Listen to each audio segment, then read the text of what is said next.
Good morning. আজ সকাল থেকেই শরীরটা খুব একটা ভালো ছিল না, তাই আর অফিসে যাওয়া হয়নি।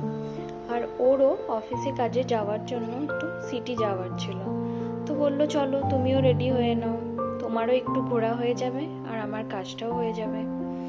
আমিও সেই মতো রেডি হয়ে বেরিয়ে পড়লাম দুজনে।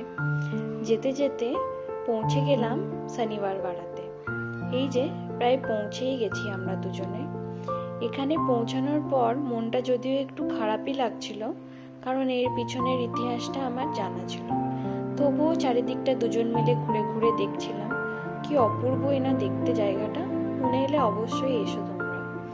আর এরপরেই চারিদিকটা ঘোরার পরেই দুজন মিলে বেরিয়ে পড়লাম আবার ডামরু শেঠের মন্দিরে দেখবো বলে। এই যে পৌঁছেই গেছি, বাট যদিও এখানে ক্যামেরা অ্যালাউ ছিল না, তাই ভিতরের কোনো কিছুই ভিডিও আমি নিতে পারিনি। বাট পুনে এলে অবশ্যই এসো, খুবই সুন্দর। এরপরেই দুজনে মিলে আবার বাড়ি ফেরার উদ্দেশ্যে বেরিয়ে পড়লাম। বাড়ি এসে রেস্ট নিয়ে উঠে দেখি কর্তামশাই রান্নাঘরে। আমার নাকি রান্নাঘরে যাওয়া বারণ, শরীর ভালো নেই তাই। আর দূর থেকেই ওকে দেখছিলাম রান্না করা, আর নিজের মতো একটুখানি টাইম স্পেন্ড করছিলাম